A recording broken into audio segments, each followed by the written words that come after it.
Converge is our coinage for the convergence of four big technologies: energy technologies, information technologies, building technologies, and vehicle technologies, and how they're starting to come together to converge, to mash up in ways that is going to have a profound effect on businesses, on the products and services they sell, on the business models in which they operate, and on the way that they actually conduct business.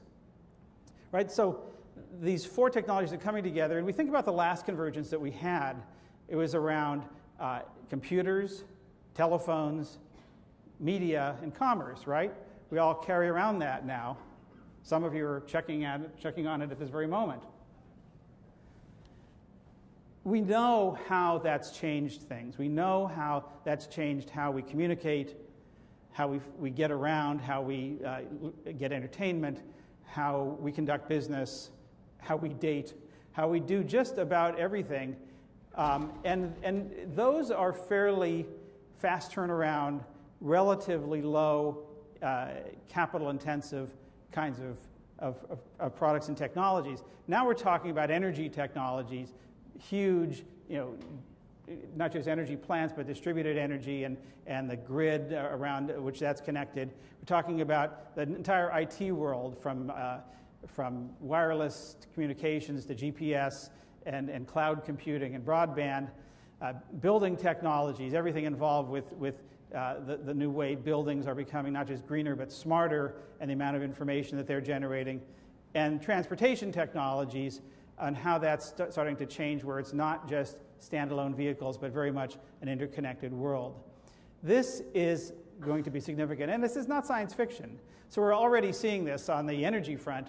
We're beginning to see how energy has become a two-way interactive product and service, where everything is becoming smarter and more connected and able to have a two-way conversation with the mainframe, if you will, which is the utility, the power plant.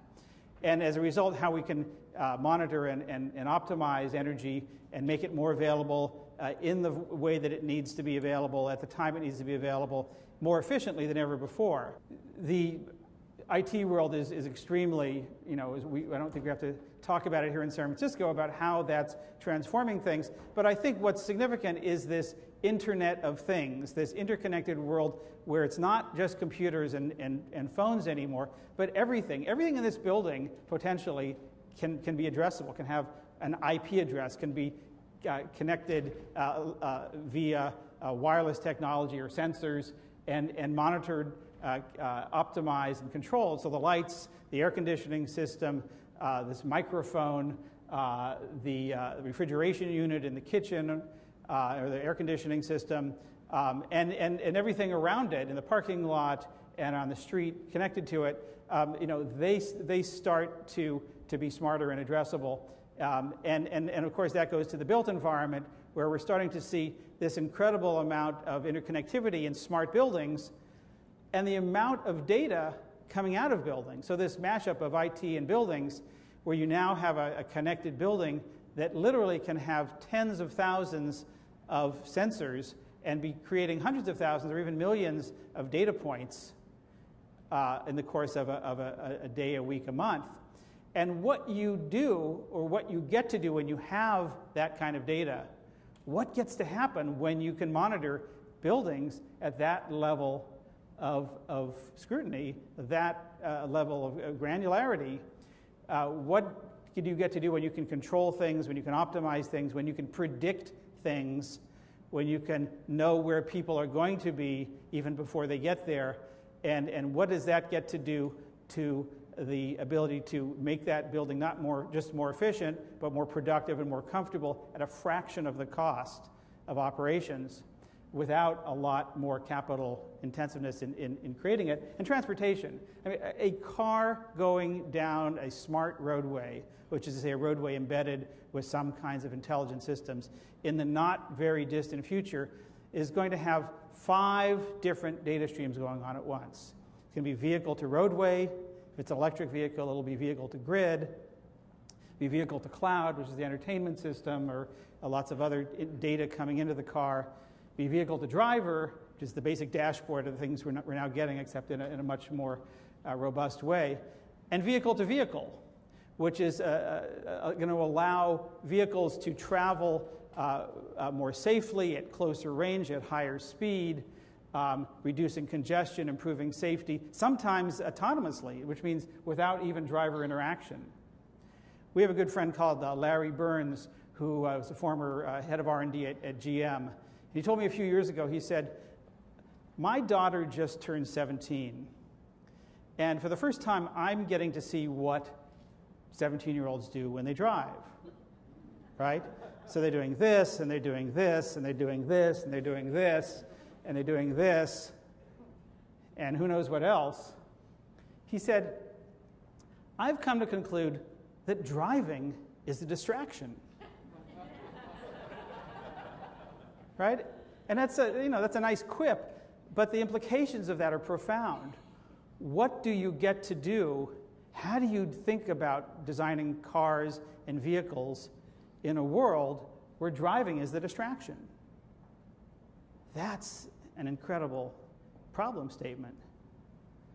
So you put all this together, and there are some fundamental questions that come out of this, fundamentally exciting questions that become the basis of all the work that's going to be done by startups and by very, very big companies, from utilities to car companies, building companies, of course, everyone involved with any kind of IT. What are the opportunities here in a world of convergence?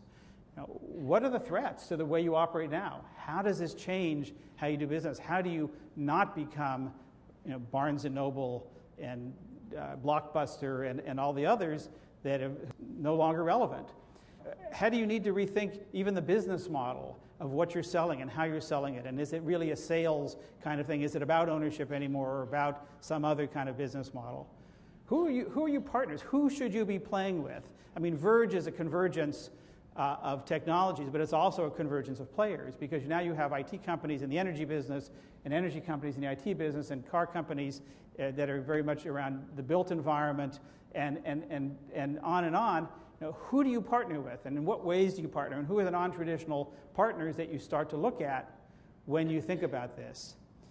And not inconsequentially, what are the jobs and careers that you all need to have, and the skill sets in a world of convergence, but that you need to be looking for as you grow your companies, as you hire, as you look at the next generation of employees? How do you think about who those are? What are your job prospects? How do you look at your careers 5, 10 years from now? Verge is not science fiction. All of these technologies exist. All of these things are happening now. They're either at the pilot stage or at commercial stage somewhere in the world. A lot of them are happening right here. We're going to be seeing this in many ways, in many forms. It's one of the most exciting things we see going on, because it's really about the convergence of clean, green, and smart.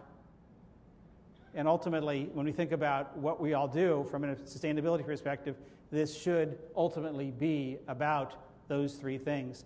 So Verge is the most exciting thing we see going on out there.